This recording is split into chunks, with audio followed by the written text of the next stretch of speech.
Welcome to James Dobson, a podcast about the power of spreadsheets.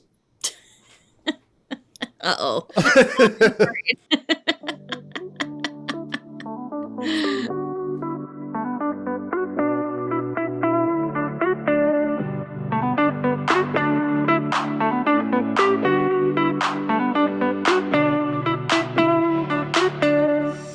Welcome to James Dobson. My name is Jake. I'm a former evangelical turned queer sex therapist. And today, as in any day that is good, I am joined by the ice princess herself, Brooke. Hi, Brooke. Hello. Is the Ice Princess Nancy Kerrigan? There's a number of professional ice skaters who took that name. Nancy Kerrigan was the one that I was going off of. There's nothing I love more than 90s figure skating lore. It's so good. Come on, Tanya Harding. Come on, Tanya Harding. Come on, Nancy Kerrigan. Hi. I haven't seen you in so long. We haven't done this in so long, since the holiday episode. Yeah, and that felt like an extra special episode, and so we haven't done like a proper depressing episode in a second. This is going to be a not special, underwhelming episode. I haven't hired a choir to sing anything for this episode. I have no. Brooke, how were your holidays? They were wonderful and incredible, and you know why? Because I did nothing. Bravo. I had some food Instacarted to my house, including a bottle of Bailey's that came with a commemorative Bailey's coupe glass. And then on Christmas Day, I laid in my Christmas pajamas in my bed, reading books and sipping Bailey's all day long, and it was the most wonderful time of the year. That sounds incredible. Yeah, it was really great. And how's your 2026 starting? Great. I just found out it's the year of the horse. Mm-hmm. And that the fire horse. Oh, a fire horse. I didn't know that. What's a fire horse? I don't know what that means, but multiple people have made a point to emphasize that to me. Okay. Well, it's like what I heard is like everyone's like coming in with a bang, like big energy, galloping energy. My friend just keeps saying, "Giddy up, 2026." Hell yeah. So I'm into it. How about you? Well, I have cats now, and so my year's off to an incredible start. Parents, congratulations on your new babies. My twin boys. Your boys. Dante and Virgil. They are incredibly well behaved already, which is delightful. Yeah, just like my one cat. Mm-hmm. Yep. We haven't had guests over yet, so I'm excited to see what happens when we have other people over. I suspect they'll be very positive with other people. Yeah. They're babies still, right? Yeah, they're 8 months old. Oh my God, that's so cute. They're still going to grow.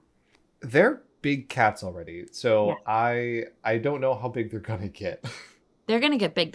I've seen that they're like tomcats. They're like big energy cats too, I can tell. Absolutely. And big personality. Yes.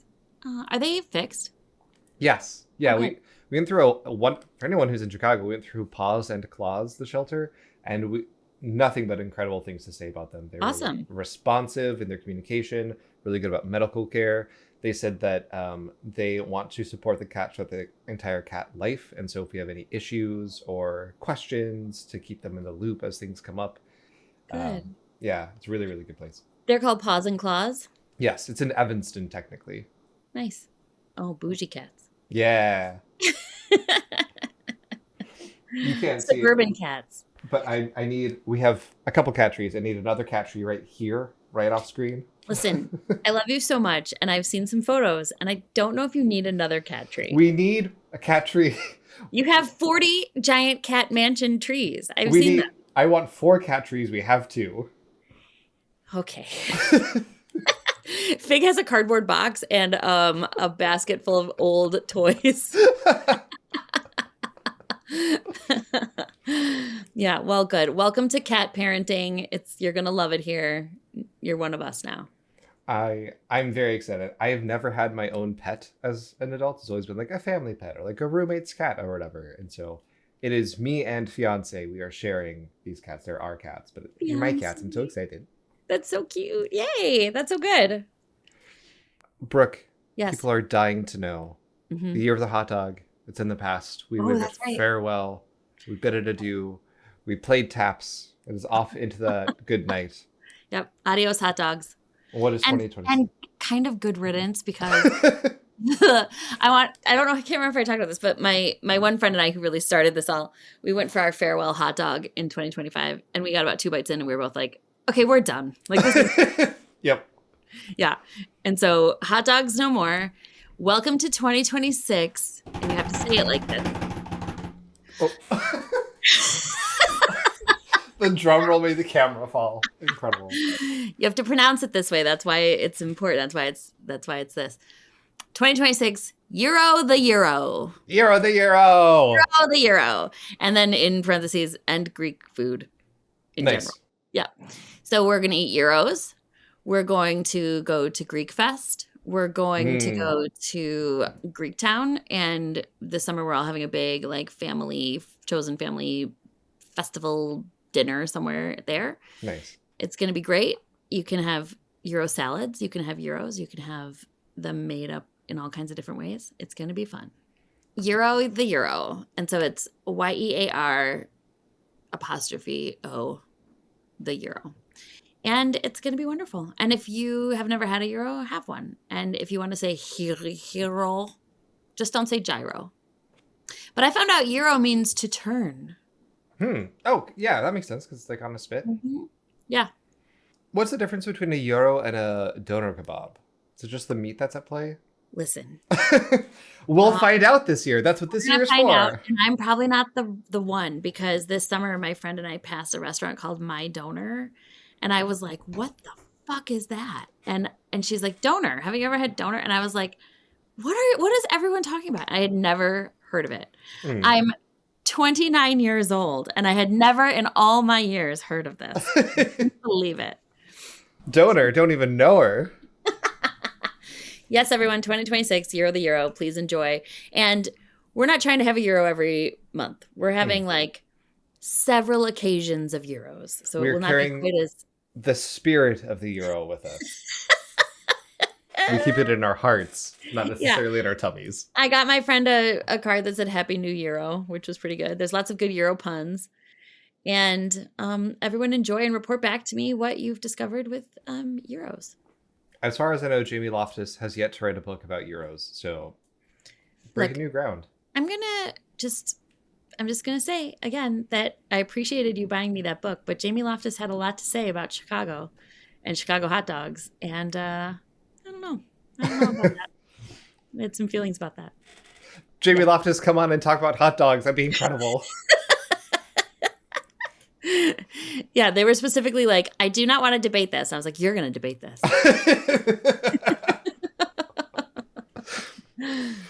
And now it is time for Brooke's Books, the part of the show where Brooke comes on to talk about books. Yay! Hey, everyone. Welcome to Brooke's Books. It's day 17 of the new year, and I have read 8 books so far. Wow. Yeah. Oh, my God. I've read 9. I've read a lot of books. That's and I'm going to tell you, well, it's not. It's alarming because 6 of them were hockey smut. And Heated rivalry? Heated rivalry has taken over my life. It has taken over my brain. When I have clients come in and they say, can I talk about heated rivalry? I panic because I'm like, oh God, this is about them talking about it. And I read all of the books. I watched the whole series about 14 times. I'm obsessed with it. I'm going to marry Ilya Rozanov, even though I could be his mother. It's a lavender marriage. It's fine. Have you watched this yet? I have not. And Come on. I've been texting you every day. Jordan watched it. Come on. You and other people. It is on my list. I think once we get this in production and out, I will probably watch it. Autism. I don't know that. There's a character with autism. Oh, okay. It's like... Gay autism. I feel like you'd love it. I'm sure I would love it. Hot men, hockey, apparently autism. I'm all over it. Yes. Come on. Well, yeah, hockey. I always think of you when I think of hockey. I need you to watch this because I need to dissect it with you because it is taken over my entire life. Truly. People will send me like memes and stuff that they've seen and I'm like, yeah, I know. I've already seen every single one of them. Incredible. I worry for these actors that they're rising to fame too fast and that they're gonna fall. And I like have a weird. All the women I've talked to have this weird sense of like wanting to protect them, but also wanting to like sleep with them. Mm-hmm. It's very alarming and confusing, and everyone's trying to figure it out. But watch it. Maybe you don't always have to read it. Like I did. That's kind of a lot. I mean, they're good. The books are fine if you're into hockey smut. But also one of the books is because they're about like different groups of hockey players. And one of the books is about a hockey player who falls in love with a musician who plays the violin. And I've been calling it Fiddlesticks. That's their ship name. I love that. Their ship name is Fiddlesticks. And my friend was like laughing so hard. She's like, oh my God, stop calling them Fiddlesticks. Okay, so those are those books. Mm-hmm. I will not take any more. How many books were in this series? 6. Wow. 6 books. And I read them like a voracious, rabid, like I don't know what was happening to me. I was like, I can't read 2 pages of Middlemarch, but I can read 1,000 pages of hockey sex, I guess. I don't know. Correct. But also love and romance. They are, it's the same story 6 times. And it would lead you to believe that hockey is basically just a gay sport, but still. Is it not? I mean, they do like to crash into each other a lot, right? Mm-hmm. And now I'm going to a hockey game. Like, for real. What?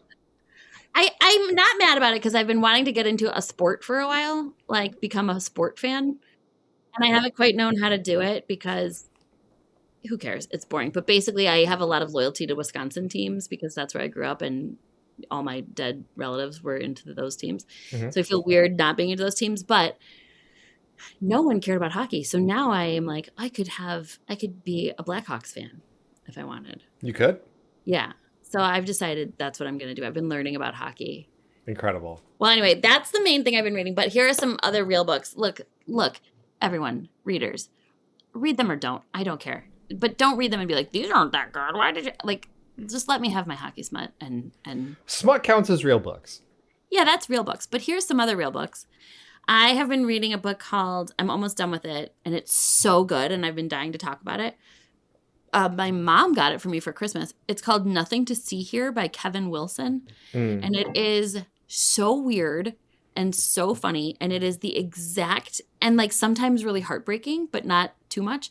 It is the exact kind of book I love. Because of course it is, because my mom got it because she knows me.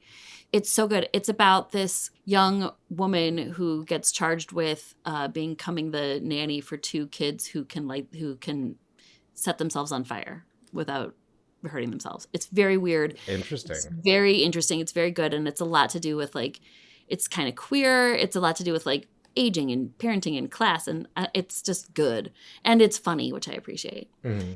So I've been reading that and it's really, really good. And then I've also been reading, or I read for book club, our next book was called Salt Houses by Hala Alyan. Sorry if I'm saying that wrong. Alyan. That was very good. I really liked it. It was about like, we do intergenerational families. And so it was about like generations of this family from Palestine who go through like all the sort of historical things that happened between like the 60s and 2014. It resonated with me a lot for where we are today because it was very like, how do you live a normal life and be a family and do things like that families do it with this like backdrop of terror behind you and like fear and political like uprising and all this stuff. So that was very good. And then finally, I haven't started this yet, but I am going back to romantasy because we've got to escape this hellhole of a world. I'm starting with my romantasy group. I'm starting a book called Dawn. Oh God. The names all sound the same. Oh, I should have looked it up. No, I'm going to get it. Dawn of Onyx. That doesn't make sense. Onyx Dawn or Black Onyx or we'll put it, editing Jake. Look, I'm going to do this. Editing Jake will put it in the notes. A Dawn of Onyx by Kate Golden. Thanks, editing Jake. Beautiful. Yeah, okay. So everyone read that too. And that's it for Brooks. Oh, and Infinite Jest in Middlemarch. But here's the deal, everybody. It is the end of January right now. So Middlemarch is either going to happen or it's going in the trash by March 15th. By the middle of March. By the middle of March. Yes. I am in the middle of reading Gideon the Ninth. Yeah, how is it? It's good. It was described to me as lesbian space necromancers, and it is indeed lesbian space necromancers. Necromancers are vampires? People who do magic involving bringing back the dead. So like people who create zombies, basically. Got it. Okay. I finished part 1. They are not yet lovers. They're enemies in an enemies to lovers. Why is that so hot?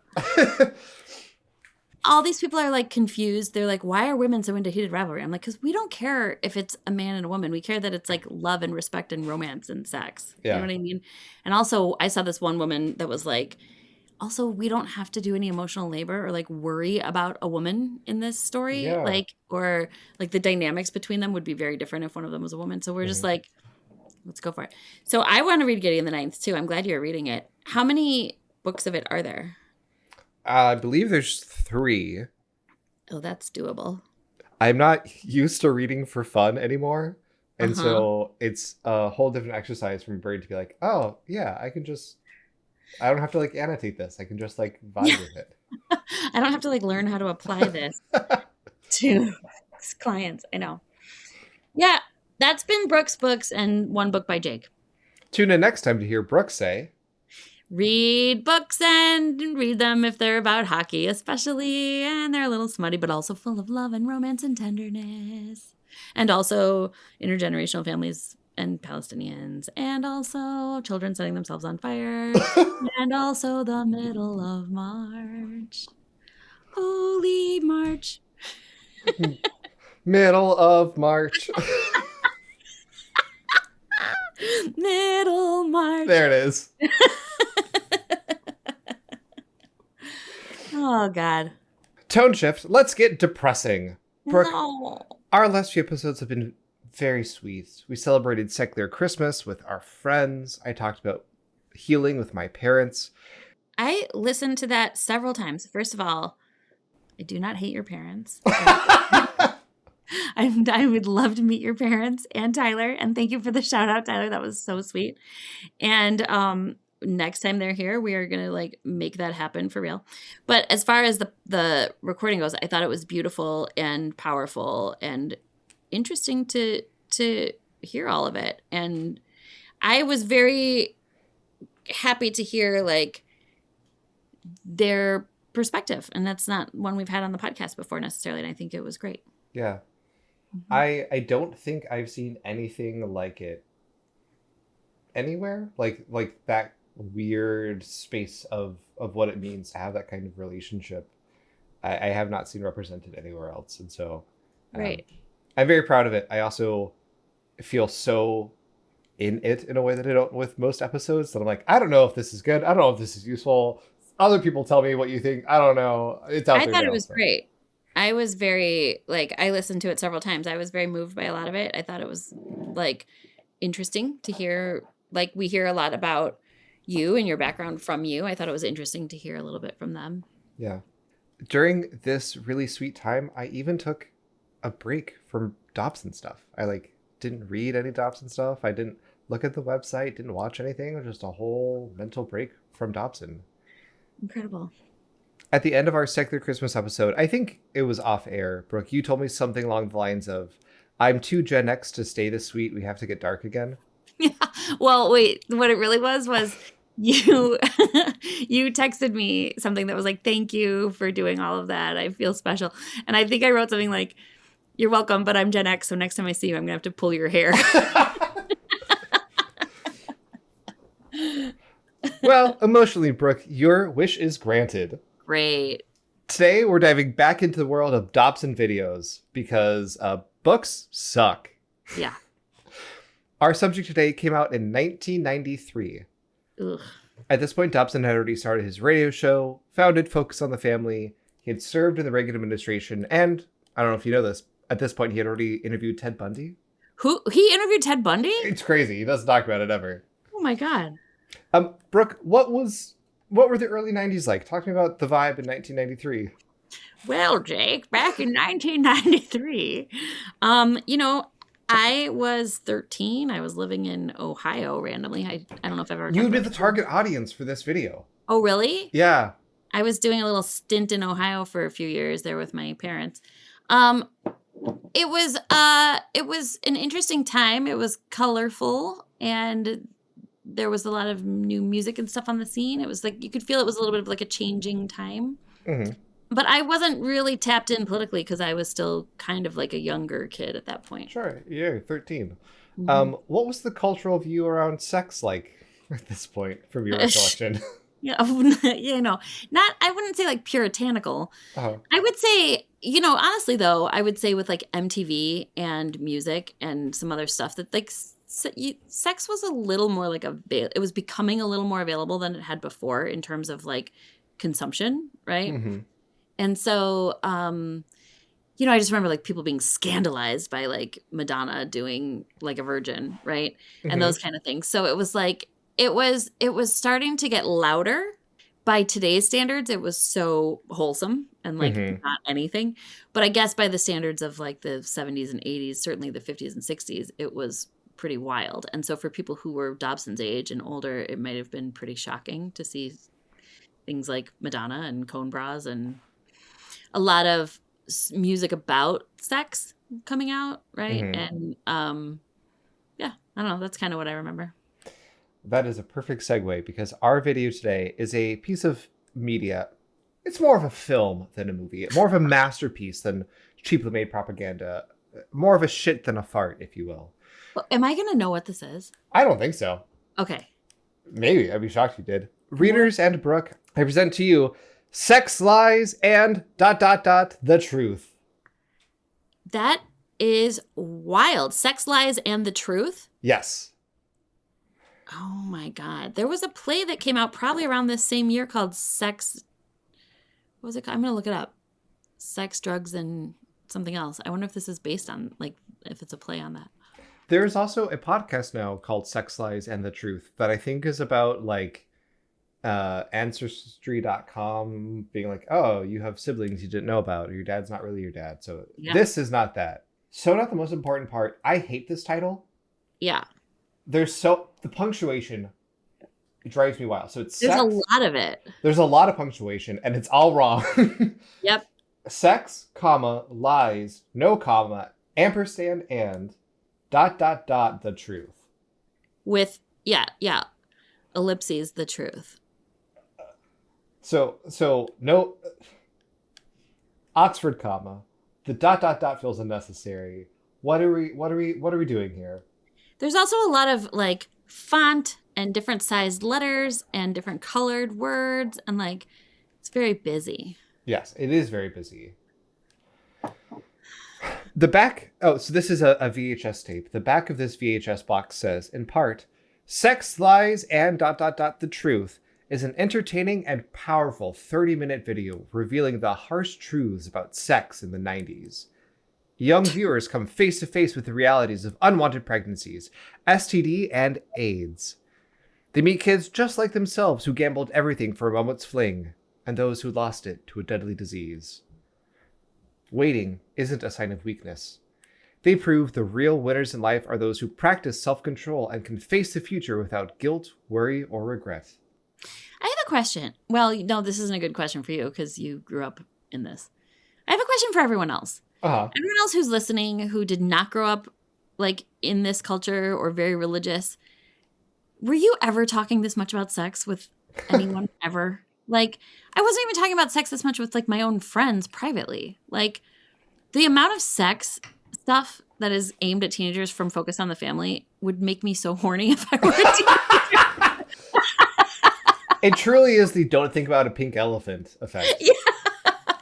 Like, this was we were not talking about this that much when I was certainly not with adults. I want to, that's a really interesting point. Thinking about Dobson's career up to this point, right? So there's some other things like founding Focus on the Family and a radio show, whatever, but he served on the Reagan administration on that commission about pornography. And he interviewed Ted Bundy famously about why porn made him murder all those women and girls. Yeah, porn made me do it. He was known as kind of like a guy famous for talking about sex. So, like, as much as anything else, Dobson at this point is known as kind of like the sex guy. Would you say he was like a sex therapist? I would not say that. I specifically would reject that label. I am not Dobson. We're different people. Yeah, but it was pretty heavy on his mind. Yeah, it informed the sexual politics feel very, very front of mind for Dobson in a lot of the things that he does. Yeah. So writing an episode for the show about a book is very different from that of a film. There are a lot more elements to the text TM, namely visual and audio stuff. In some cases, that divide is not too hard to cross. You talk about the ideas, describe particularly relevant visuals, recap the story and arguments, and talk about why it's bad, right? We did that with Life on the Edge. Mm-hmm. This movie is different.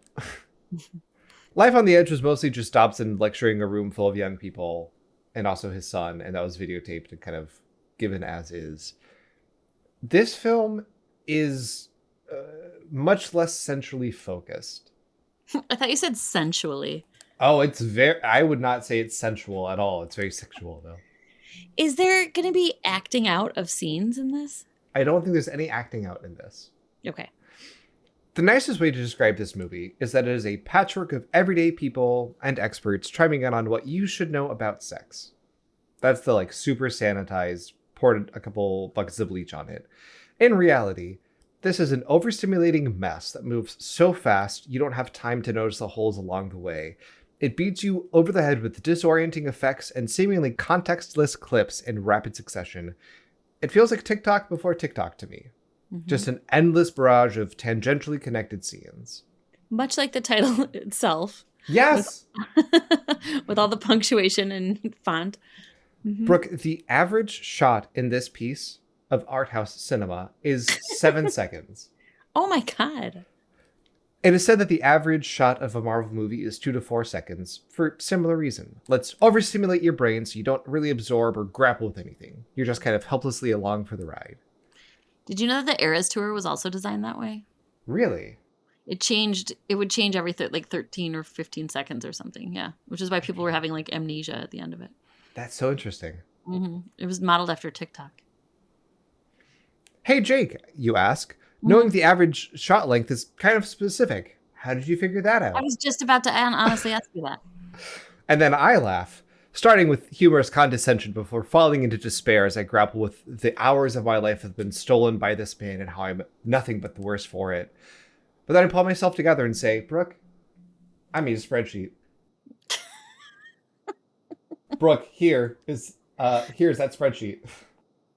Jake. I logged... need to get you into inpatient treatment. I logged every single shot of this movie. You know, you said that James Dobson has stolen moments of your life, but I just want to remind you that you've given them freely. 6 to 1. Okay, this is wild. Jake, that's insane, you reply, a statement fronted as humor, but barely concealing real concern underneath. I nod silently but fervently. But there's a reason, I add. Less to justify an obvious sign of mental illness, and more to build empathy, to prove that while I might be dumb, I am not stupid. Because it bounces from clip to clip, soundbite to soundbite, it can get hard to talk about what the movie's actually saying. So many people are saying somewhat related things, but just kind of a mess. But also, I add, seeing that you're not really convinced of my stability or well-being. This way, I can track themes, motifs, patterns. I can tell you things like the average shot is 7.47 seconds, or no person is shown for more than 3 minutes and 15 seconds altogether, so there's no real central narrator. And finally, I see your stare soften. Is it genuine interest? Is it genuine concern? I'm choosing to believe the former and counting it as a win. I fucking love that you wrote a little play and then I inadvertently acted it all out how you wrote it. I find this alarming and sweetly touching. I am moved and concerned. This section of the script was written at 3 a.m. But okay.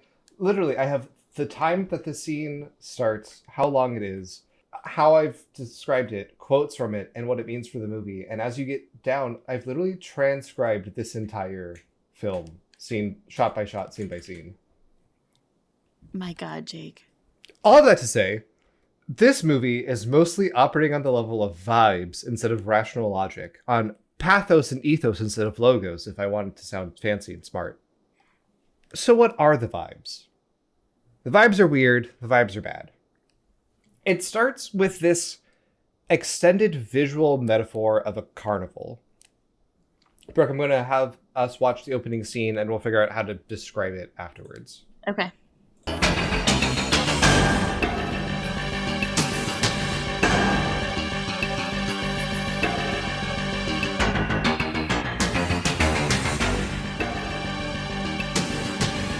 Sex is something that, yes, me and my friends have experienced and experimented with.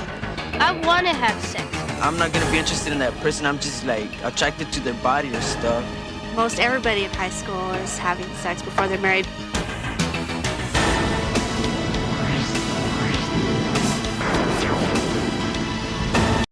First of all, that made me really want to go to a carnival. Yes. I haven't been to one in so long. Second of all, that was really early 90s. I saw so many scrunchies and long shorts. It's very early 90s. Mm-hmm. And the opening is a little bit more of montage, clip. But the whole movie's kind of in the style where it's just a second of this. Yeah. A weird kind of distorted effect on this. Yeah, and then I liked it when they would try to splice in like scary images, like a lady with dyed hair and lipstick and earrings and... Keep that lady in mind. Okay. She shows up a couple of times in this, and to me, she's kind of the heart of this. That's not true. I think about her a lot when I wrote the script. Okay. The opening feels more ominous than playful. Yeah. Definitely a carnival and not a fair. You're right. Throughout this movie, the carnival symbolizes the culture and their belief around sex. The carnival is full of young people attending.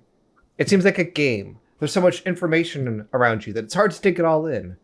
You have sleazy slime balls assuring you that everybody wins, mostly so they can make money off of your ignorance. The opening ends with a montage of clips showing just how lost and confused this generation is. And here's how they establish the vibes. The music, as you heard, is full of anxiety. The strings play in minor keys, escalating chromatically with each progressive phase without resolution, which leaves you in tension. That tension from the strings lives in my upper chest like anxiety that wants to choke me. As the strings go high, all the other sounds go low. We have a bass guitar slapping out a jazzy tune, parentheses, sinful, and some deep drums on off beats, letting us know that we can't get too comfortable. We don't know what's coming next. Mm-hmm. Visually, the shots are fast and have heavy edits. There's shaky cam, there's blur, there's sudden cuts to match the music. There's one point that has 23 shot changes happening in the span of 2 seconds. Oh my God. There's a roller coaster. You don't know what's going to take twists and turns. Exactly. The imagery of these shots fly by so fast, you don't have time to consciously recognize them, Brooke. It's that part where it's da-da-da-da-da-da-da-da. That part. Do you have any recollection of what was shown in that? Like general carnival stuff. And then lots of like people. I remember seeing a couple making out. That was actually after that. Oh, that shot is longer than some of these shots that I'm talking about, right? You consciously don't recognize what's happening. It goes too fast, but subconsciously, right? Well, you do. Yes, because this is a tactic, right? This is like a scientific tactic. It's kind of like Clockwork Orange, like yes, where they show you tons and tons of like disturbing images really fast, and then your brain kind of does stuff with it. Yes. You don't know what you saw, but you know how you felt about it. That 2-second section that I'm referring to includes clips of classic, if eerie, carnival imagery, such as ticket booths, a clown face shot at odd angles with unsettling lights, as well as sexually charged imagery, like 3 women in bikinis in front of the American flag, or a shirt that says, "Unbutton my fly." Oh, really? Yeah. Huh. Sometimes the shots are actually nothing. Like there is no subject of it. It's just like blurry lights and spinning stuff. Like there is no thing to focus on. However, Each of these shots in this segment is followed by a clip of somebody counting money. In my spreadsheet, it literally goes milk bottles, money. Carnival barker, money. Spinning lights, money. Jester, scary, money. And so on. And this is perhaps one of the loudest yet rarely named messages of the movie. That those who push the lies of society, in this case the lies of safe sex, think that you're a sucker. They delight in tricking you and taking your money, and they don't really care that you lose. There are two recurring characters in this carnival scene. I could call them characters that are introduced here. The first is the carnival barker, the guy who says, everybody wins. The second is that woman who you mentioned. I called her the laughing woman in my notes. Both of these characters, in the language of film, are ugly. The carny is an older man, balding, wearing ill-fitting clothes, with an almost smile that feels put upon, like he's clearly lying to you about something. The woman has dyed hair, it's short, she has a snub nose, and she's shown laughing approximately like 3 inches from the camera, allowing you to see into her mouth and up her nose. And importantly, they're both fat. And Yes. fat equals bad in this movie. Yep. And in most movies. And when they laugh, they're laughing at you. There's cruelty about them in this presentation.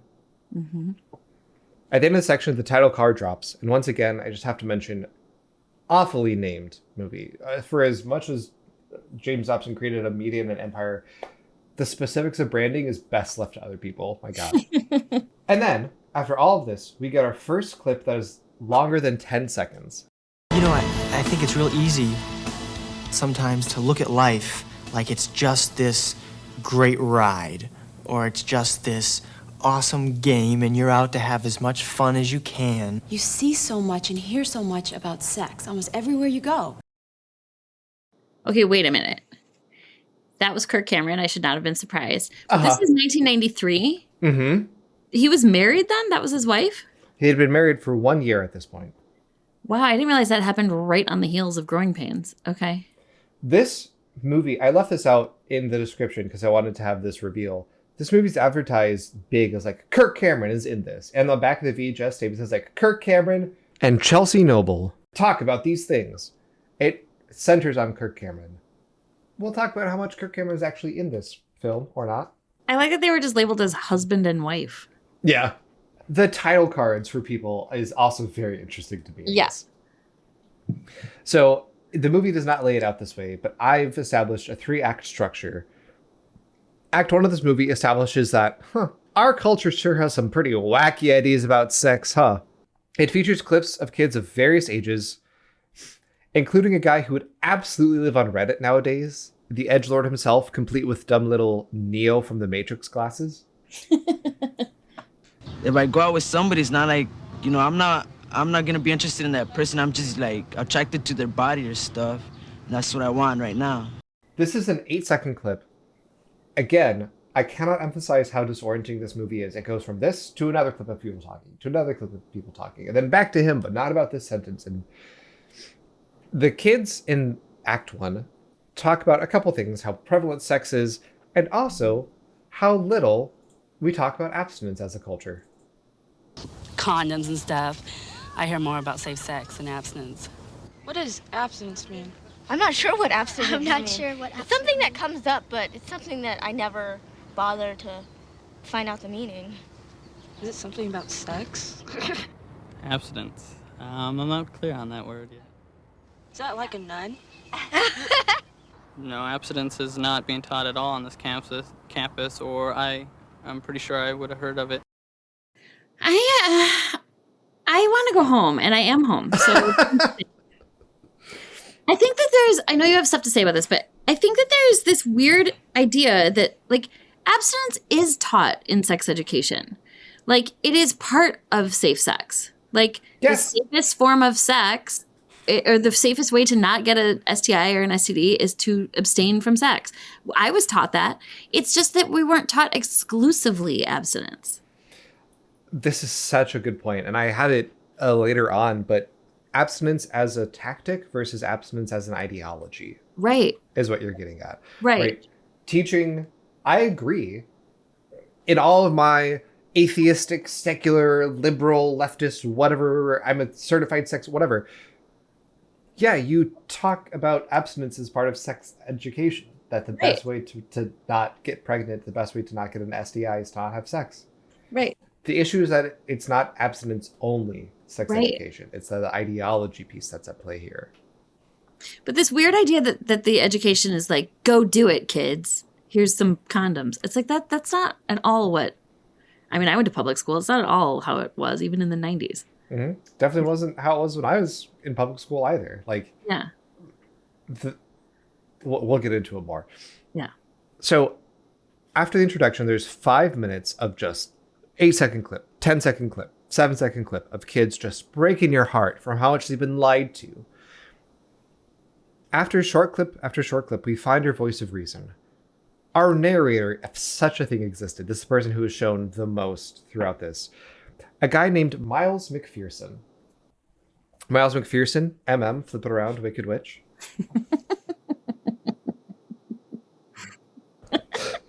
That kept me so entertained at 4 a.m. Miles played in the NFL, briefly, and then went on to become a motivational speaker and pastor. And when you think about it, motivational speaker and pastor is kind of the same job in this case. We join Miles in the middle of a class to teens. Now, you can trust him. He used to be an athlete, and he's skinny. And in this visual language of the film, skinny equals good. So what profound piece of advice does this footnote of a footnote in NFL history have to share with kids these days? What unique insights have led him on this path? What beautiful experiences has he forged into wisdom? Let me tell you what sex is, because a lot of y'all not saying something because either you're really not sure what it is, and or you're embarrassed to say what you think it is. If I had a rose in here and I passed the rose around, each one of you took a rose petal off. For one, it would never make it to the back. But the rose wouldn't be anything left. And what happens is when you sleep with somebody, you give a part of yourself away. You give it away. And when you as teenagers go, I'm gonna sleep with this guy or this girl, and you keep doing it, you're just giving your heart away. And by the time you get to college, or by the time you're a senior, you don't even care about yourself because you have nothing to care about. And you say, well, I might as well just do it because it doesn't matter. It does matter because you are a real person. Love desires to please someone else at the expense of self because love wants to give. But lust wants to please self at the expense of somebody else because lust wants to get. This is a dumb, shame-inducing, over-repeated talking point that sounds profound, but ultimately in practice means nothing. I was going to say, I think we've talked about this before. Motivational speaker turned pastor indeed. I'm sorry, I cut off your joke. I'm sorry. It's also like that very obtuse language that we're so used to. It's like, well, what do you mean you give part of yourself away? Like, in what way, right? That can happen with people you love. That can happen with, I don't know. That I'm not sure I understand even what it means. Let's extrapolate that out. You're right. Yeah, if you love somebody and you give part of yourself to them, that's why you don't go on dates. That's why you don't date anybody. That's why you protect your heart, guard your heart. That's why your parents need to arrange your marriage for you, essentially. That's how we get things like I Kiss Dating Goodbye. Mm-hmm. This came out in 1993. The first Purity Ball came out in 1998. Hell yeah. The seeds of purity culture come from this. Brooke, you're spot on, right? Yeah. The explicit argument that's made a lot in this movie is that if you have sex, you'll get a disease and die. There's a whole section all about AIDS that we'll talk about.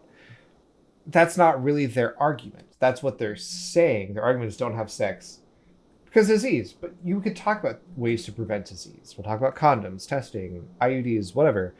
And so they need something else. It's like, well, it's also like emotional stuff. You're also emotionally bonding, and there's no protection from a broken heart. In case you fear this movie has been too subtle, Act 1 ends with this sequence. The whole safe sex thing nowadays, they're like a carnival game. Like the basketball free throw or the baseball toss. They're just a jip.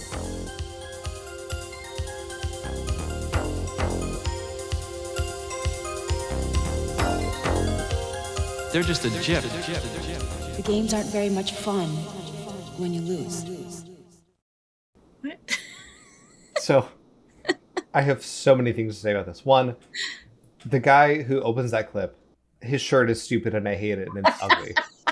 His shirt is so 90s. Like every person, I didn't even notice it because it's like every male human had that shirt on in the 90s. The connection to carnivals is made explicit here. The 40 seconds after this guy talks, we get to see a game being played with our squat carny friend. Here, he lures a young, skinny couple to his game. He lets the boyfriend throw 3 balls to try to knock over 3 milk bottles to prove his strength and virility to his girlfriend. After failing, because the game was rigged, the carny gives the most smug look I've ever seen. In my notes, I literally wrote smug carny. And then our carny gives the balls to the girlfriend, who knocks them over in honestly a very campy, it was rigged for her shot. Like, she doesn't hit the bottles, and it looks like they were pulled back on a string on delay, like someone said, and go! It's hilarious. Also, we would say, internet slang now would be, that guy was cucked. Yeah.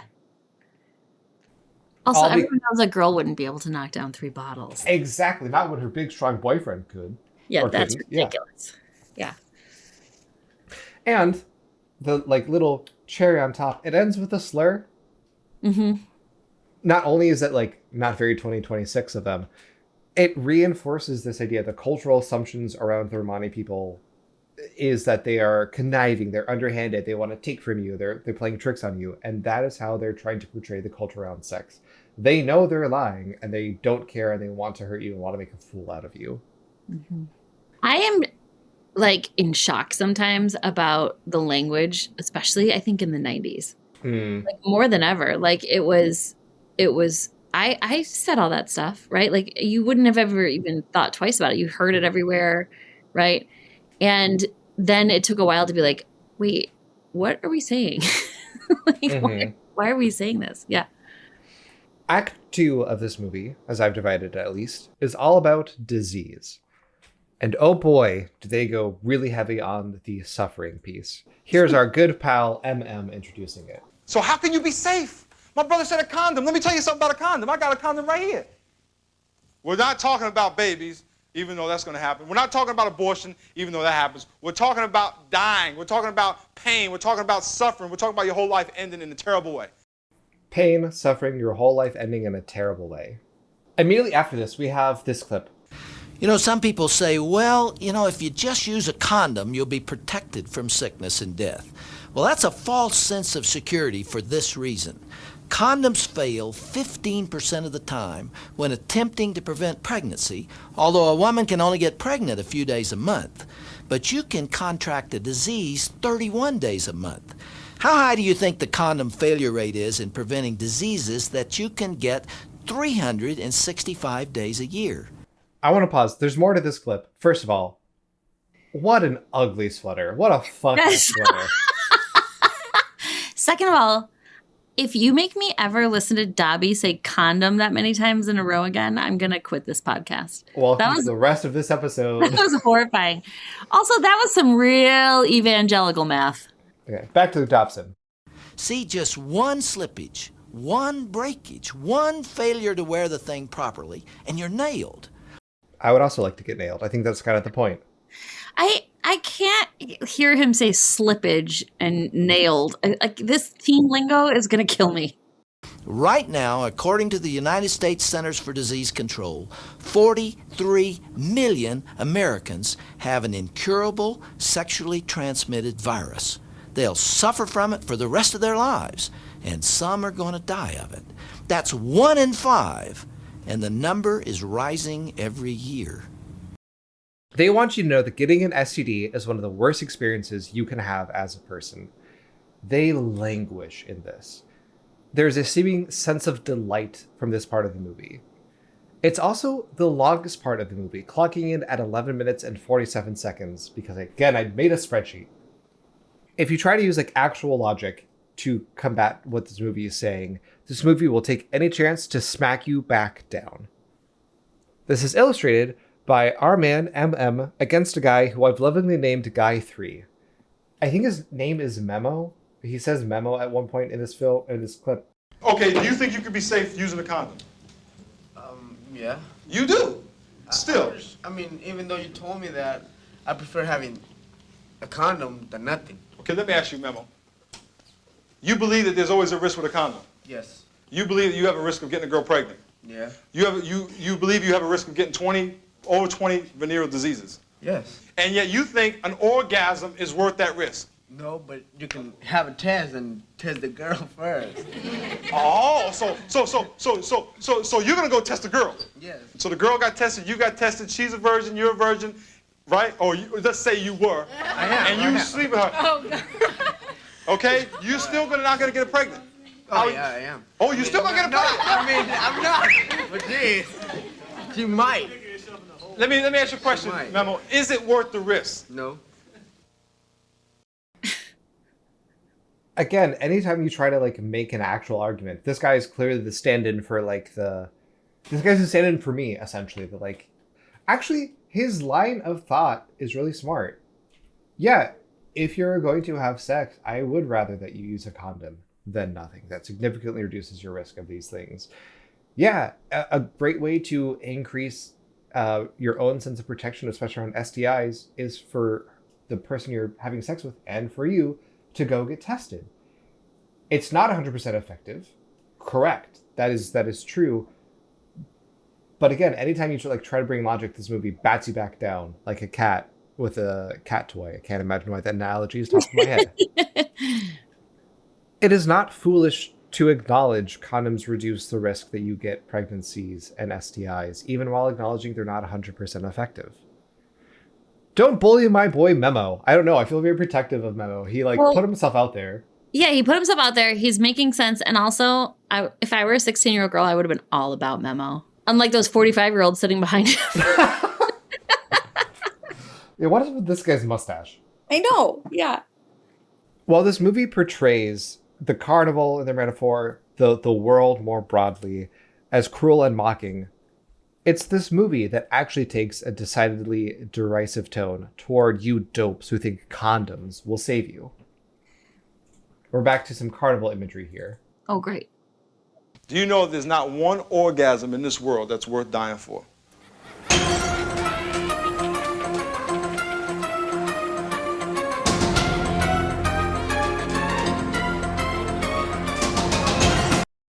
After saying there's no orgasm in this world worth dying for, we get another montage of carnival imagery.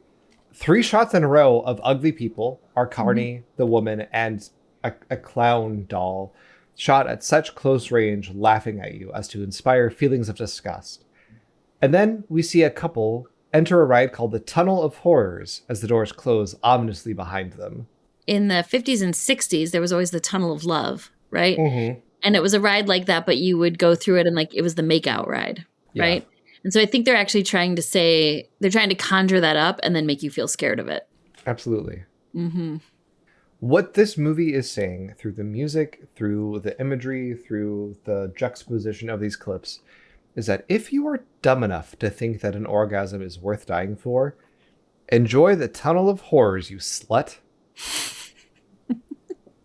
It's very pointed. It is very mean.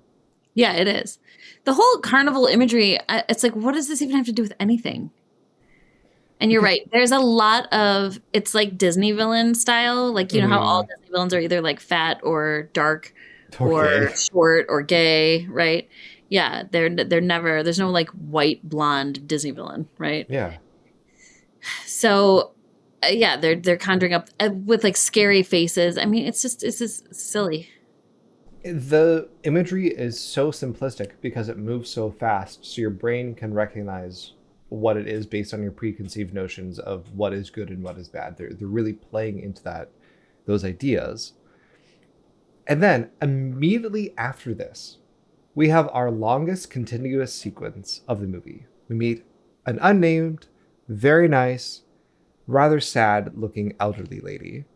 She recounts the story of her son. Was a straight guy with a wife and a kid, but after 4 years of marriage, both her son and his wife tested positive for AIDS. She doesn't confirm that her grandson had it too, but that's kind of the natural assumption. And she goes into great detail about watching her son die early, seeing her daughter-in-law succumb to brain cancer, seeing her grandson suffer until he died.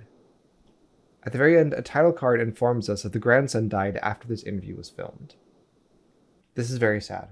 It is a tragedy. I agree. Mm-hmm. You will not catch me trying to say like HIV or AIDS isn't or wasn't that bad. Right. But I find this section to be, to put it lightly, in bad taste. It comes right after the line, "There's no orgasm worth dying for." It's trauma porn.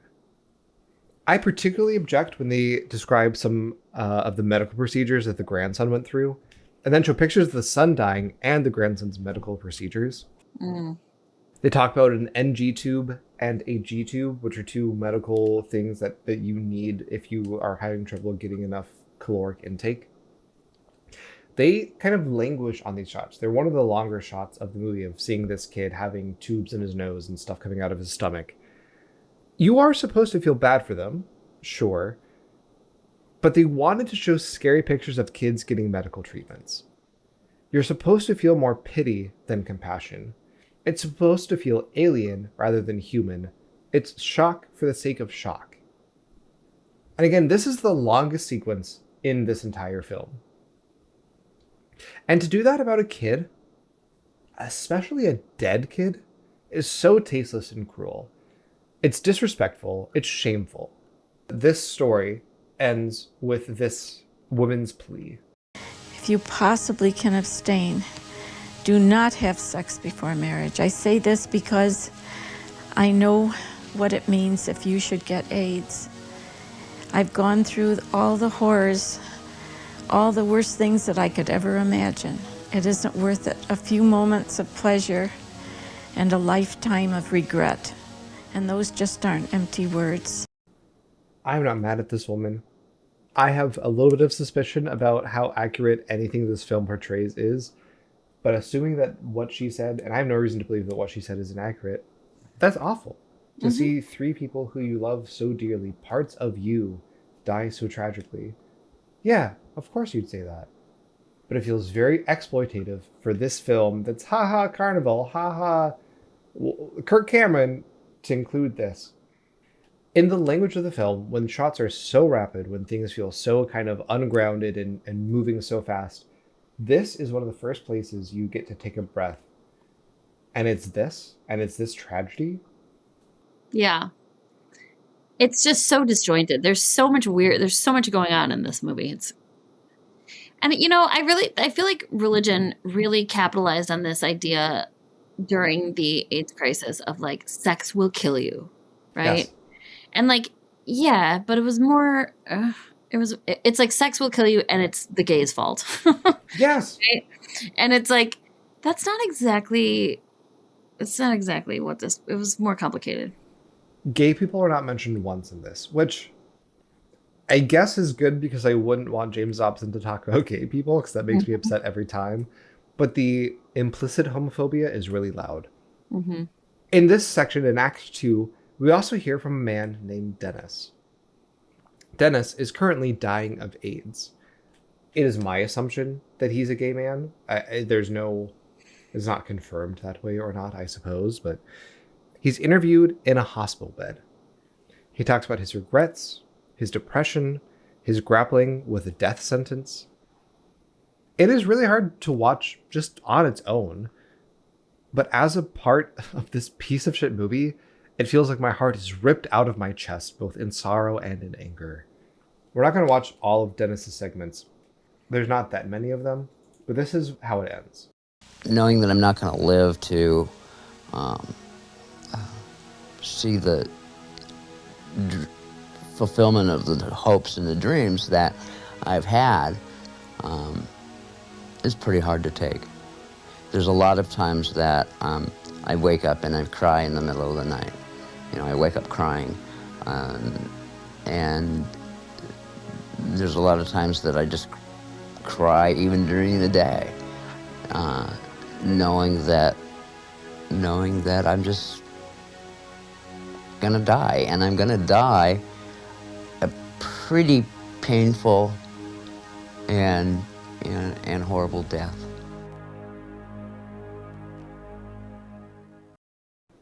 And then, as if this wasn't infuriating enough. This is the section that comes immediately after it. What a tragedy that is, and it's all so unnecessary. You've probably heard it said that we're all at risk for AIDS and that anyone can contract HIV. See, that's simply not true.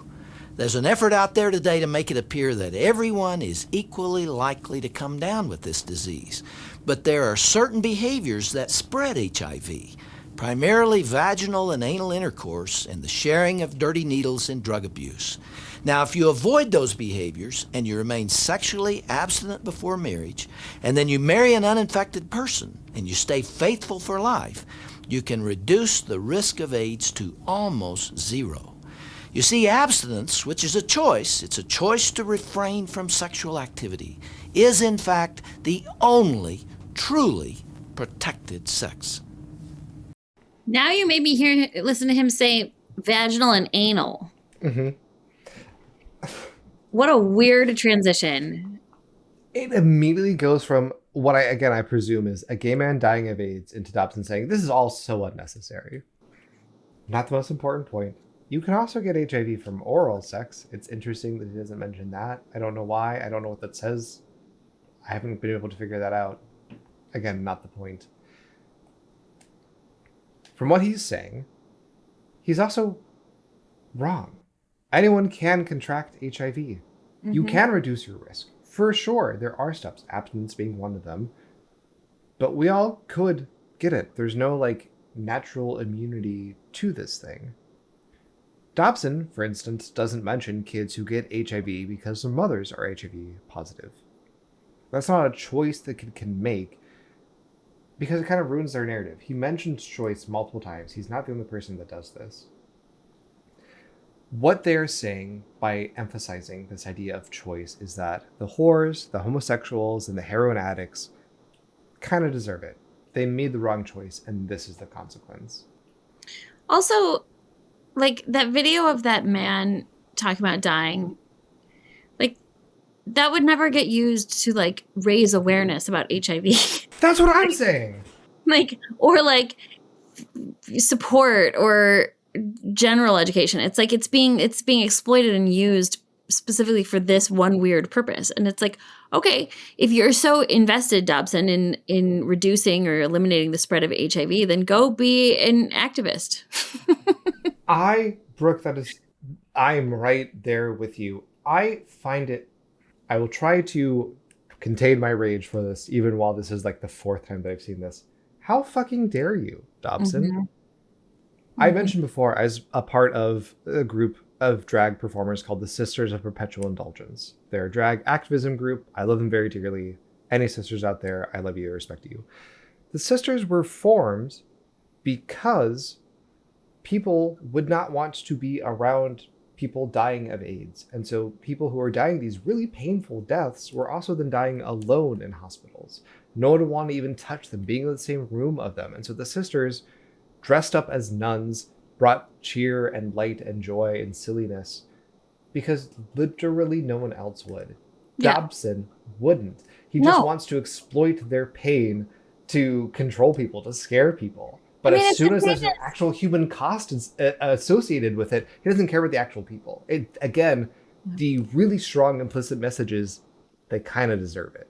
Right. It's the message is don't have sex because you might get AIDS. And also, if you get AIDS, none of these Christians are going to support you or take care of you or have any feelings of love or care for you at all. You're totally isolated and on your own.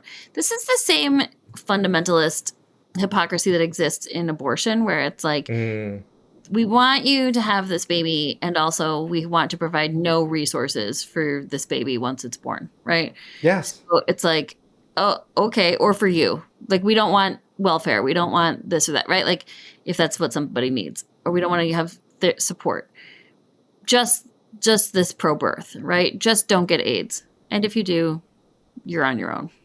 Then, oh well, guess you should enjoy your super painful death. And you're a bad person.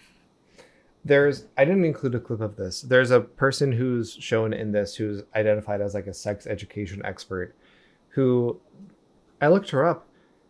She now one has served in various presidential administrations because, again, the tie between these fuckers and politics is basically one and the same. And two, she has pushed and continues to push for complete bans on abortion without exceptions for rape or incest. It's, as we talked about abstinence as an ideological thing versus a practical thing, it is the ideology of what they consider to be purity, not leaving any room for any messy humanity therein. Mm-hmm. Do you think that this man dying of AIDS knew what type of movie he was contributing to? I've thought a lot about Dennis, and I don't know. I could also see a world in which he did, in that he was so scared and so regretful and really did want to protect people that he'd be willing to team up with people who, if he is gay, hated everything about him. It made me really sad. Again, in case it's being too subtle, this is how Act 2 ends.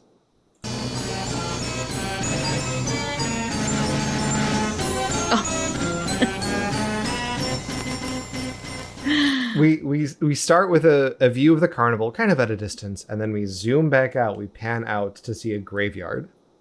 A tombstone. A lowly tombstone on a hill. But perhaps it's too subtle. Yeah. All the people who chose sex. Honestly, it really disgusts me how much this movie, and Dobson's rhetoric around STIs and HIV generally, is said with this air of smug superiority. Just make the right choices, you see. It's kind of foolish to even think about having premarital sex, given the risks, when you think about it. AIDS was the best thing to happen to James Dobson. That is horrifying. So Act 3 of this movie, they don't want to leave you without hope. There's light at the end of this tunnel. Act 3 is virginity is cool. Can I just say something?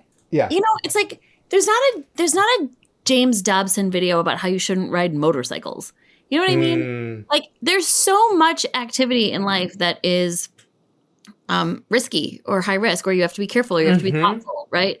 And it's like sex is one of those things. You do have to think about this stuff, and you do have to have, you should have a plan, and you should protect yourself and other people and all of that stuff, right? But like, I'm sorry if this is dumb, but like, same with like riding a motorcycle, which is more dangerous in a lot of ways. And like, Dobson is focused on the family, is focused on this because there's like this moral thing to it, because there's this thing about gay people, there's this thing about control and certainly control of women and all this stuff, right? And this idea of puritanical stuff, as opposed to like, the millions of other high risk behaviors that people can engage in every day, It's so obvious how much it's just being weaponized and not at all about what they actually think they're talking about. I had a whole section, and then I deleted it, and maybe I shouldn't have, about the comparison between the evangelicals' response to AIDS versus the evangelical response to COVID. Mm-hmm. Where they both, we are still learning about the ways that COVID impacts your body, but it seems pretty clear that it does some pretty can do some pretty lasting damage to your immune system. And that's what AIDS is, right? HIV is a virus. AIDS is what happens when HIV is allowed to go through your system and destroy your immune system. Mm-hmm. And there's such moralizing about like, oh, well, the right people are getting it. They deserve it. They're making bad choices. And then when something that's not the same, but somewhat analogous, but it impacts their own actual choices, they will fight tooth and nail to be like, reopen the churches even before you have a vaccine. Masks are stupid and evil. Don't take the vaccine. That there's microchips or Mark of the Beast or whatever it is. That when it actually meaningfully affects anything close to them, they act totally different. There's not that level of moralizing about it. Right. It's not a moral issue at all. Ugh, so gross. So Act 3 is about like what you can do. And obviously this film says what you can do is not have sex. But what if you already had sex? We have a friend to tell you all about what to do then. The terminology that's used today of secondary virginity applies to me because at that point I realized that just having sex did not make me a man. Okay. Most importantly, we have to talk about her hair. That's such iconic early 90s hair. Oh my God. I love it. I love her. She doesn't talk at all, so I don't know anything about her. She's like, yeah. I tried so hard to get that hair my whole life. Again, if you don't want to have sex until you're married, great. If you don't ever want to have sex, that's cool too. If you want to be a big old slut, good on you. Slut shaming or virgin shaming here or whatever. Right. But the way that this guy says it, there's a way that some people in these spaces will talk about, like, in their redemption arc, I slept around, I did drugs, whatever. It's kind of like a brag. Mm-hmm. The way this guy said it, it's like, oh yeah, no, I was a huge stud. I couldn't breathe because I was drowning in pussy. But you know what, kids? It's not great. Trust me, I was slinging a hog left and right like you wouldn't believe. Don't do it. Don't make The clinical equivalent of this that I'm thinking of is when people with usually restrictive eating disorders come in and tell you that they're cured, but then they want to like regale you with like how little they were eating, right? And so then you're like, and I'm saying this because not like it's annoying. I'm saying this because clinically that's when you're like, oh, okay, so you haven't actually recovered yet because you're still kind of like mesmerized or glorifying this, right? So there's still work to do, which is kind of like, oh, okay, that same bell is kind of ringing here. Yeah. I also wonder, he's shown with his wife, who notably doesn't say anything. I wonder, like, what is the time frame between choosing to be to abstain from sex, meeting this girl and marrying her? I imagine there's some correlations there. Yeah, should notice it says former Miss California. Yeah. Uh-huh. Honestly, Act 3 is rather boring. It's full of D-list athletes and the microest of micro-celebrities talking about why abstinence is cool. You know they're important because they each get a name card, like your boy, Michael McPherson. This guy gets a former USC lineman title. My favorite, there's a guy who his nameplate just says college student. Amazing. Oh, another thing I want you to know about the 90s is that there were only like 12 wallpapers of all. And this wallpaper comes back a lot. Yeah, that was one of them. They were really thick. The wallpapers were really thick. And that was like, I know many houses that had that exact wallpaper. There's another couple that's interviewed together and their title card doesn't give their names. It just says married couple. I can't tell you why that delights me so much. There are two big names, at least to me, in this. The first is a guy named Michael W. Smith, who was interviewed. I can't imagine so. Brooke, do you possibly know Michael W. Smith? I don't think so. Okay. That's fair. He's an incredibly successful Christian musician. He's very much the like wonder bread of musicians where like you probably might have heard some of his stuff somewhere, but it's so kind of bland you wouldn't recognize it. He won 3 Grammys. He's recorded 31 songs that reached #1 on the charts, has 5 platinum albums. He's been called the cornerstone of Christian music. I saw him perform More than when I was... Skillet? What? More than Skillet? More than Skillet, yeah. Okay. I don't know that Skillet's won a Grammy. I think he's just been nominated. I got to see Michael W. Smith perform when I was a kid, and he's the reason why I wanted to play piano. Oh, thank you, Michael W. Smith. One of the reasons, yeah. It may not need to be said, but he's also very politically connected because, again, I cannot emphasize how much the pipeline between evangelical freaks and politics is just one and the same. That Venn diagram is a circle. Mm-hmm. He was friends with both Bushes, both H and HW. Mm-hmm. And he's been a loud fan of Trump. Never Google your childhood heroes. They're probably fascists now. Yeah. He doesn't say anything particularly interesting in this. His involvement, I think, is notable.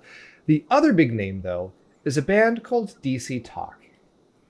Wait, I've heard of them through you, or I've heard of them... We've talked about them briefly before. Yeah. DC Talk was another very successful Christian group. It's kind of like a rock-ish boy band of Christian music in the 90s, which I cannot imagine something more that inspires cringe in my heart and my body. It had 3 members, 2 who don't matter for this story, and a guy named Michael Tate. There's 2 clips of Michael Tate. I want to show you the first one. He's the first guy to talk in this clip. I never really understood how it could even be called safe sex. It's like, I mean, growing up in the inner city in Washington, D.C., a lot of my friends engaged in premarital sex and stuff like that.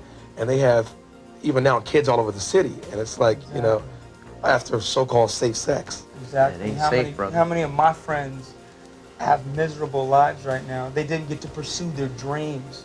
They didn't get to do the things that we've gotten the opportunities to do because we did abstain and we chose the route of not believing the lie of safe sex. That's right. Safe sex isn't safe emotionally either. A man and a woman aren't made up the same way sexually. Sexual confrontation might leave a woman more hurt than a man. And we've got to realize that that's why marriage is so important for a sexual relationship. Okay, so there's a lot there. Wait a minute. So you're safe in marriage from any confrontation or aggression? That's the message he's given us? Your husband won't abandon you like a boyfriend might. Uh-huh. When this like dime store Kurt Cobain showed up, it was like with his big eyes, I was like, this is a guy I would have been scared of. And then he's like, you got to be careful too, because guys will hurt you. I was like, oh, okay. Also, as if men aren't also impacted by broken hearts. Yes. Or what? Okay, whatever. Yes. Emotional connection. Yes. All of it. This movie really does a lot to say men are scumbags. Yes. Right? Married men aren't somehow. Once you get married, you magically become like a king. But before that, all men just want to use you and they're scumbags. All men want to use you, but they're allowed to use you in marriage. That's when God ordained them to be scumbags. Yes, exactly. I could say so much about this, 49-second clip. The middle guy is a guy named Toby Mac. Again, not important for our story. The first guy who I want to talk about, his name is Michael Tate. We've talked about this a little bit before. I have a whole episode planned to really dig into this, but last year, it was revealed that for his entire musical career, Michael Tate has been abusing drugs, especially cocaine, and sexually assaulting men. Typically, together. Typically, he applies. It seems like his standard operating behavior was plying people with drugs, especially cocaine, and then giving them unwanted sexual contact. I mean, I don't know why I would be surprised. You know, I mean, that's terrible. But it's like, yeah, there's so much secret behavior. There's so much talking out of one side of a mouth. DC talking out of one side of a mouth. You know, like it's like, look at these three guys. I'm sorry, but I'm not trusting any of these guys with anything. It has been called the most open secret in Christian music, Michael Tate's behavior. These people, I bet you dollars to donuts, Toby Mac knew all this shit about Michael Tate, even though DC talk wasn't a thing, hasn't been a thing for a second. Can I say something too? Like, maybe this is not fair, but it's like, I don't know, when you're like in a band with people, you're that connected. Of course, people can have secret behavior, but people can also have behavior that other people are just ignoring. Yes. There are other allegations that I think like crew members of DC Talk sexually abuse people, and Michael Tate specifically has been named as knowing it or even facilitating it, right? The episode that I have planned is kind of about the culture of the Christian music industry and how it, like many other industries, has built to protect predators. Mm-hmm. With that brief, I suppose, context, here's one more clip about Michael Tate talking. It's relatively short. And that's why I can't wait to get married. You? I can't wait, brother. Hey, Lord, yes. I third the motion.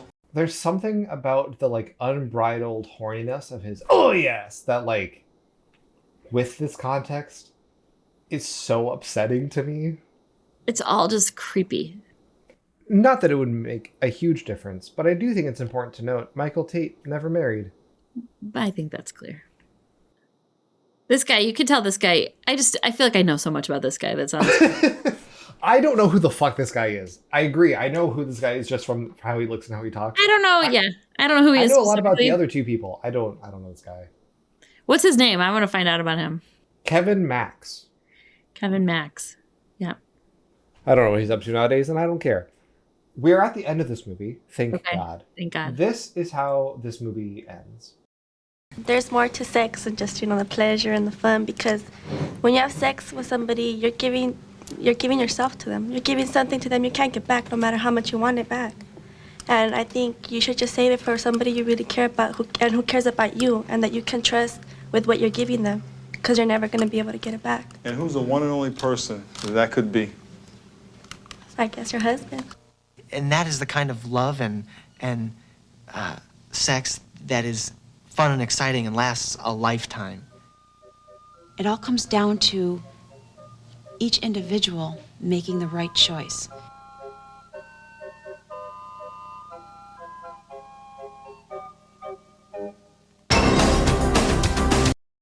Okay, can you answer this question for me? What is it? What is the thing you're giving that you can't get back? Ooh, a part of you. What is the, okay, what part of you? A part of your heart. What part of your heart? I do this to my clients all the time and they hate me, but like. No, I completely agree. It doesn't mean anything. It's about the vibes. I think you are spot on. As soon as you start actually investigating, this is why I spent so much time talking about kind of like the montage of these things, and it's just thing to thing to thing, because it doesn't give you space and time to think about it. It sounds like it makes sense. It sounds like it's saying something profound. You're giving part of yourself to them. What part? Right. What do you mean? There literally is not time to think about that because it goes from thing to thing to thing. Right. Like I would say to these people, like, probably a good idea, and to my clients, like probably a good idea to think about the people you are going to have sex with and if that's something you really want, right? Mm-hmm. Because if you feel like you are giving them a part of your heart, like you love them and you're not receiving that back from them, that might create some pain, right?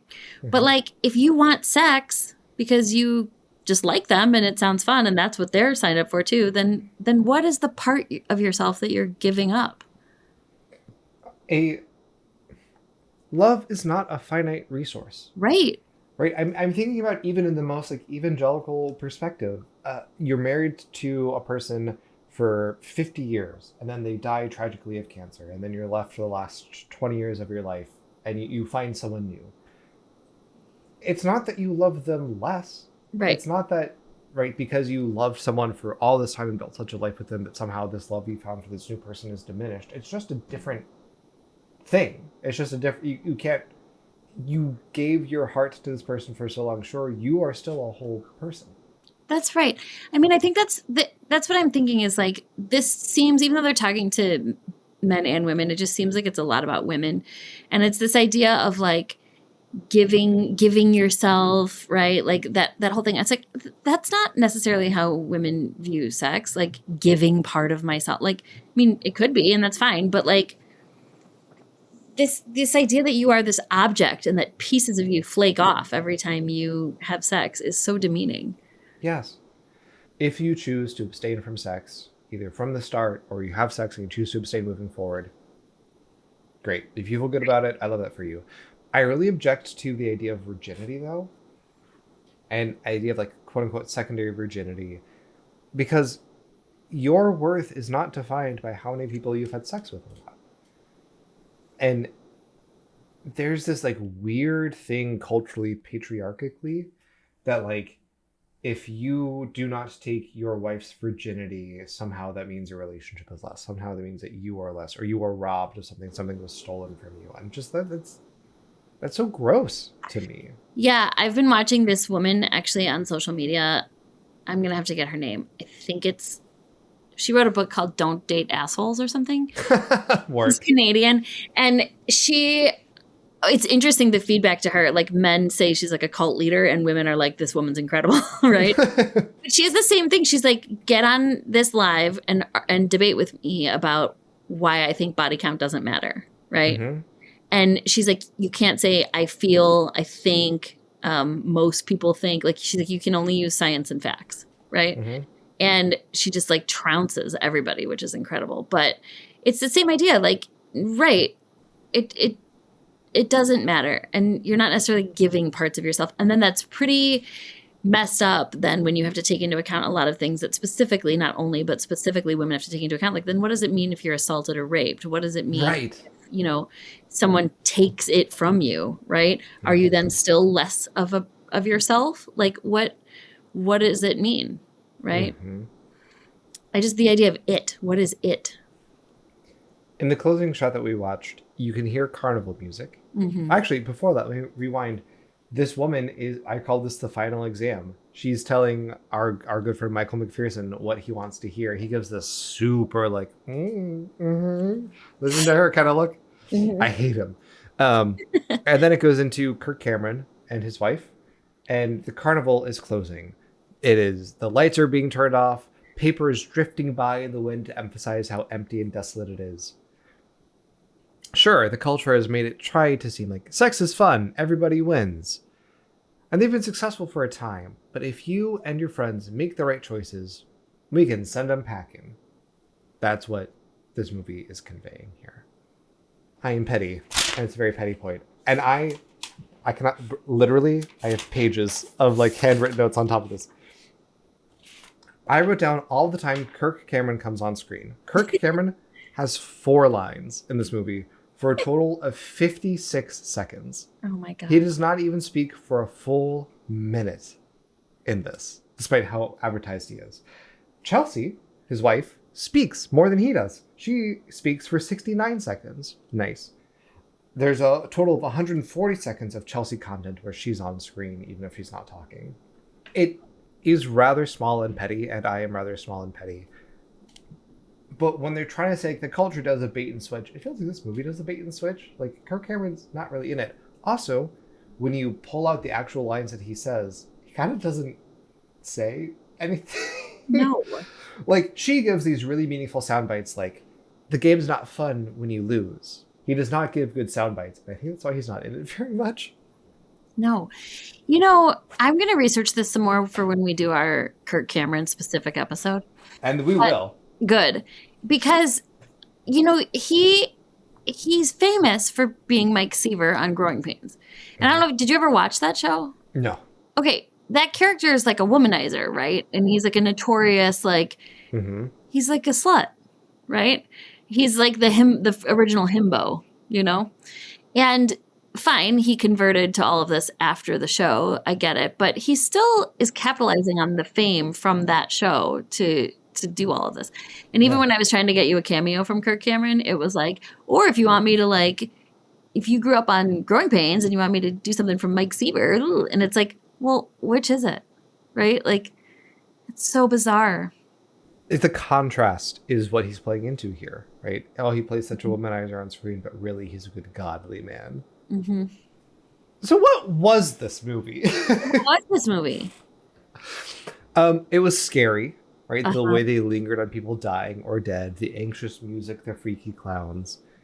It was full of blame. They ended by talking about those choices again, and by choices again, it implies fault. If you don't make these right choices, you deserve what happens to you. MM's tone of derision, Dobson's tone of pity. And it's just like full of vibes. They don't say anything. Yeah, they're not really saying anything. And, you know, in those days, it was also like fear tactics for everything, right? Like the DARE program. It was like someone's going to jump out of the bushes and try to give you crack cocaine and you run, right? Like it was all like, and so I feel like, especially my generation, it was like, okay, so you'd watch this movie and be like, okay, got it. It's a scary carnival. It's terrifying. But then you're like with your boyfriend who you love, who tells you he's a virgin, and like the situation's different. And it's like, so there's sex ed. I wish that there was like relationship education. Absolutely. Oh my God. You know, like this is manipulation. This is abuse. This is gaslighting. This is what a respectful relationship looks like when you're a teenager or an adult or whatever. Right. Like that's important too, because I think that's how, I don't think, it's not like this high school that they're talking to in this movie is just a bunch of like raging sluts. Like they probably are like, yeah, I'm not going to go have like one night stands when I'm 16, but I might have interactions with people who I think love me. That kind of education that I agree is totally important. Broadly is called social emotional learning. Let's talk about our emotions and how to manage them, how to be in relationship with people, what kind of emotional expression is okay and it isn't. And the Dobsons of the world hate social emotional learning. They say it takes away from the reading, writing, and arithmetic. I cannot go point by point and argue with this text because there's not really specific points that are made, but we can look at this as a piece of propaganda, as kind of a piece of emotional manipulation. It is ultimately a film about punishment and why the things that Dobson believes and have always believed will help you avoid that kind of punishment. God's punishment. Dobson's always right. It's crazy how that works out. It's not about health, though. Sex Lies and the Truth presents STIs as an inevitable and unchanging consequence to be feared rather than a risk to be managed. And that is what is central. That is what is central to make what makes it propaganda. In actual conversations about public health, we have to deal with the real boring and decidedly unsexy premise, risk exists and we have to deal with it. And abstinence is a way to deal with it. But clearly, just saying abstain is not effective. What actually works... I'm trying to be serious, God damn it. What do you want? They want to abstain from sex. Abstinence is a way to deal with this risk, but clearly just saying abstain is not that effective. What actually works in public health is empowerment and education, not shame. And this is a through line in Dobson works. He focuses always on punishment as a primary motivator to change behavior, like spanking. And it just doesn't work like that. But this film has no interest in meaningful conversations around public health. Condoms and testing are mocked openly, like you'd be a fucking moron to even consider them. There's very little information about what the risks actually are, or how STIs are transmitted. Just one line that we watch from Dobson saying sexual intercourse or drug abuse. That's it. We aren't even given information as to what STIs exist because they function differently. The way that you acquire herpes, for instance, is different from the way that you acquire syphilis. STIs get to live in the dark like villains waiting for its chance to strike. And while, yes, things like condoms are not 100% effective, even the purported 85% effectiveness Dobson talks about, that's significant. That's huge. The term for this kind of risk management is harm reduction, and it stands in opposition to, pardon the phrase, purity tests, all or nothing thinking. Dobson and his friends hate harm reduction. For one small example, they hate what are called safe injection sites, which are clean, calm, safe environments where a person who is using substances can go to administer those substances. Typically, there's medical professionals on site. They might even have some kind of paraphernalia like clean needles. The point of this is not to rat you out to police. It's to make sure that if you are doing these kind of high-risk activities, you can do it safely. And they have been remarkably successful as far as harm reduction goes. There have been no fatal overdoses reported at any safe injection site worldwide. Overdose deaths in the surrounding community decrease. Diseases, infections like HIV or hepatitis C decrease. Also, they don't increase crime. They're pretty cost effective. They are, as far as like public policy goes, pretty fucking great. Yeah, and like though the people who are using those drugs are going to use them. Yes. Regardless. So if we can protect them and other people who they may infect, why wouldn't we? I don't know that it encourages people to be like, oh, actually, I should use drugs because there's a safe injection site. I don't think that's how it works. And it's the same with sex. Like sex is going to happen. Premarital sex is going to happen. And same with abortion. Abortion is always going to happen. It has always existed since the beginning of time. It's not a new concept. If we can keep these things like safe and legal and then educate people, right? That is proven time and time again to be far more effective. Yes. And again, we talked this up front. I think you brilliantly named it. Abstinence as the strategy versus an ideology. Right. What does abstinence as an ideology say, right? Instead of providing meaningful information, even from an unapologetically Christian lens, we get a parade of the worst case scenarios strung together with spooky music and hot glue. The only identifiable message from this movie is sex is dangerous. That is what their ideology boils down to. Not for nothing, 1993, the early 90s were a big moment for public health. There was a lot of movement in treatment options for STIs and HIV. Treatment and cures were getting better. Transmission risks were better understood. HIV rates in the United States peaked around 1986. By 1993, they'd begun to decline pretty dramatically, and a trend that would continue as treatment options continued to improve. Right? This horror show that they're painting is in some ways real. Right? Untreated HIV that can turn into AIDS is devastating. But they don't even once mention treatment options. They don't even once mention medical research or a plea to fund these kind of things, because that doesn't fit the story. There can be no way out of the fear. There can be no hope. If sex isn't automatically disastrous, then abstinence becomes one option of many, and they cannot handle that. That's right. What happens if you choose not to be abstinent? People fuck. People want to fuck, right? What abstinence-only education does is it stops people from asking questions. It stops them from getting tested. Stops conversations around sexual health between partners and friends. If you aren't interested in harm reduction and only in purity, a lot of people are going to be hurt. I think in 1993, there was probably also still this idea that like you couldn't have sex until you were married and you couldn't get married if you were gay. And that became, and if you were gay and you had sex, you would immediately die. And so maybe this would be a nice way to eradicate homosexuality. Yes. Right? Altogether, which is ridiculous. But I've noticed how much time they talk about choices. Dobson, more than most people, is actually responsible for why HIV wasn't more treated at the time. He was not directly responsible, to be clear, but he was serving in the Reagan administration. The Reagan administration was in charge when HIV started becoming a thing in the United States, and they ignored it for years. Imagine the state of the research in the 90s, especially if we had an extra 1, 2, 3, 4 years of research, of money dedicated to it. We developed the COVID vaccine in less than a year. That is a feat. That is a miracle of modern science. And it is not. It would not have been possible for HIV in the 80s and 90s, granted.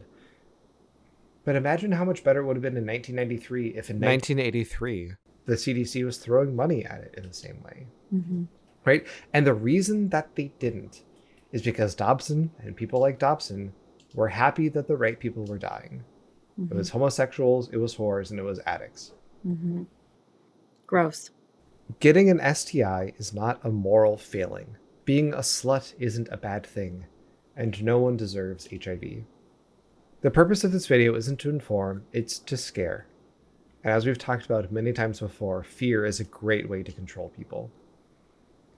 While Dobson's rhetoric can be slippery at times, I think the vibes of this movie and the language of the film, the motifs, conveyed the disdain that Dobson and folks in the family had towards anyone who they deemed too promiscuous. I think that is actually a lot more clear here than it is in any of the other books that we've read before. The goal was never to educate or protect. It was to scare and control, which is, admittedly, a classic James Dobson move. And I hate James Dobson. I hate James Dobson. And I forgot how much I hated him because I would a long break and remember, and I hate James Dobson. Isn't it wild? We get back into like, oh, yeah, no, this guy sucks. Oh my God. I hate him even more. The more we talk about him, the more I hate him. I guess that makes sense. But please don't make me have to listen to him say things like mouth to breast and anal and vaginal and all these things. I can't from him. Well, unfortunately, Brooke, I mentioned this a little bit before. Dobson was most well known for his radio show, and that is still lost to the How can it be lost? It's not like he was in the 20s. A couple of people actually have emailed me or messaged me about try this, look at this, and that's been moderately successful. Most of them still remain lost to time. If anyone has any real meaningful leads, let me know. I'll pay you money. I don't care. There's in a library or something? Not that I found. Okay. I've been told by the James Dobson Family Institute that the family has the records of them. I don't think they're going to give me access to them. You don't? I wonder why. But the radio show is one. Books are one. In between those two, he made a lot of films. He was known for these kind of things. And so we might be seeing a little bit more of Dobson's physical and verbal visage. Great. I hate James Dobson. I hated every moment of this, except for the part where the cats came in. And I hate his sweater. His sweater is ugly and horrible. I hate his sweater. That's what happens when you don't know gay people. Yeah, exactly. Get it together. You don't wear gray pants and a gray Argyle sweater. Give me a break. I'm just going to have to go now and wash all of this off by watching Heated Rivalry again, I guess. Great. I'm going to go spend some time with my cats. Yeah, and watch Heated Rivalry. And I'll make my cats watch Heated Rivalry. With you and boyfriend. Yes. Stop resisting.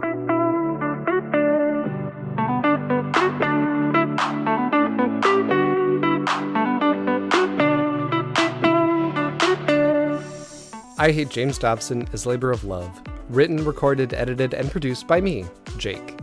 I'm honored to be joined by my amazing co-host, Brooke. If you're enjoying the show, please consider rating and reviewing it, and if you want to connect with us more, you can find us on TikTok, Instagram, and YouTube at I Hate James Dobson, and on Twitter at I Hate JDobs. If you want to email us, you can do so at ihatejamesdobson@gmail.com. Special thanks to Drew, Lindsay, DJ, and Jack. Our theme music is by Mood Maze, and the song is called Trendsetter. Thank you for enjoying our show.